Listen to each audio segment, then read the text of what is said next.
Hello guys, this is going to be a little mini series of us buying a home. What exciting times. So everybody, like the introduction says, this is going to be a little mini series of us buying a home, what it is to be homeowners for the first time. It's been long overdue for me and my wife to finally spread our wings, and we've been ready for a while, but obviously we always start looking at the wrong time, and this time was most definitely the wrong time. I'm in my wife's car, by the way, or don't mind the pink steering wheel. You all know 2020 was crazy, and the repercussions for 2021, especially for the housing market, we're still feeling the seismic impact that it would cause on everybody, and especially first-time home buyers. In the beginning, if you had the money, if you had the extra cap, you didn't have to waive your appraisal. You didn't have to do many things that us first-time home buyers are having to go through. But we finally got in. We put in an offer on this lovely house. It has a quarter of an acre. It's 1,800 square feet. Well, 1,792 square feet, but 1,800 square feet. And they took our offer based on basically on us being almost desperate at the end. We wrote an offer letter and we made it sound kind of cheesy, but we got picked. We didn't waive our appraisal. Obviously we just got our offer accepted. Doesn't mean that we're gonna get the house. I understand that process. Our funds have to go through. Our funding has to go through, which we're gonna do conventional, and there's still some for us to make some strides. But it's very exciting. We had been looking since January, and it's now May. Going into June, hopefully, if God willing, we're gonna close out on June, which is very exciting. I can't begin to start telling you guys how excited I am, and that's why I haven't been uploading a lot of videos. Little secret here: we've been living with my mother-in-law. Those videos and it's time for us, to finally go. We're ready. I feel this peace.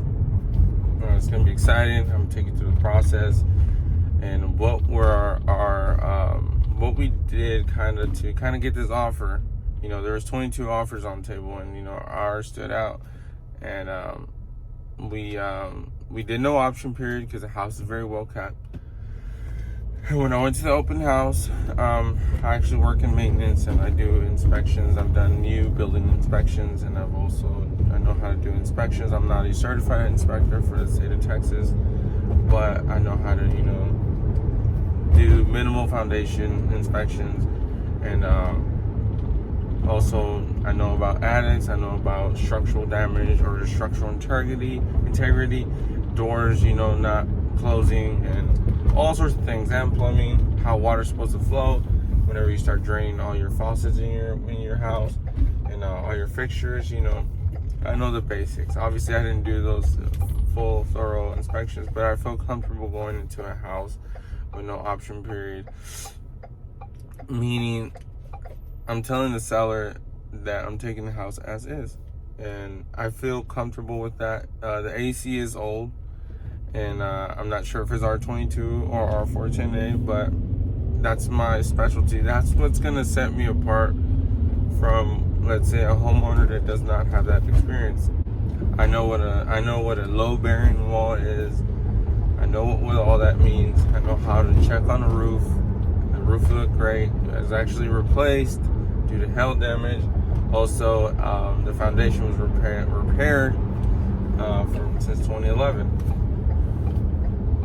So it all just needs a little extra love. The kitchen is a little older appliances. It is a gas house. I will be doing my own, actually. Not my own. I will be hiring a friend of mine to do a gas inspection, to pressure test my gas lines, and also do the whole plumbing, because he's studying to become a master plumber.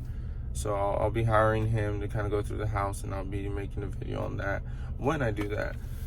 And hopefully nothing goes wrong. But for instance, my wife's biggest fear is, let's say a pipe starts leaking or under the house. Your boy Christian, sorry, I had a cold.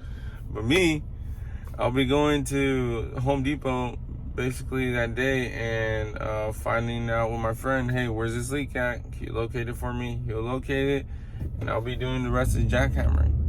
I'll start jackhammering to the floor, find the leak, repair it, put it back, patch the cement. I know how to do that.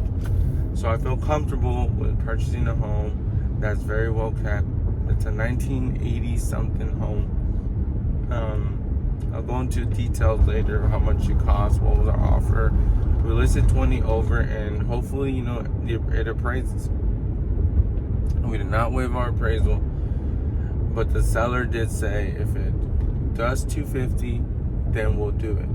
If it's under 250, we're gonna have to come up with the difference, and they say they'll work with us. So I felt comfortable because all the other houses that I see, and this is on Zelle. I mean, this is not official. This is not like by any means. This is the appraisal of all the houses, but they're all well over 280, and they're all well over 300, which gives us a good sign. They say that the Zestimate is up there. Plus, it has a big lot. It has, and it's accessible. On 3 major highways. So I feel comfortable that everything's gonna go through. Our closing is on June 28th. So me and my wife got the news yesterday. We're very excited. I wanted to, kind of explain where. I don't know. I know I don't have a big subscription base, but there's about 500, maybe 100 of you guys watch. So just keeping you guys in the loop, and then I'll be doing more videos. And my most watched video is about my bed, the platform bed. Now, some bad news for you guys. It's still great, in great condition, but I will be taking it apart. Me and my wife we got a bed that we actually wanted. The reason we got the platform bed was, for more room, and because we did live in 1 bedroom. We're saving money, and that's a whole other story. But we're gonna break it down and not throw it away. Obviously, I told you guys I was gonna reuse the bed, and then there's gonna be drawers, for our girls, because a 3-bedroom house, we have 2 girls and we have a boy. So the boy will be having his own dresser, and then the girls will be sharing. So it's gonna be a 12. I'm gonna stack them up, like how the instructions say you're supposed to use the drawers. But all in all, guys, I'm happy. I'm excited. So expect more videos to come through, and on the renovations, we'll be changing some things around the house. Obviously with time. But stay tuned. Be hopeful if you're out there looking for a house, first-time home buyers. I'm by no stretch of the imagination a person with experience in buying a home or nothing like that. But stay hopeful. Don't lose hope. Keep saving money. And stay true to yourselves. Peace.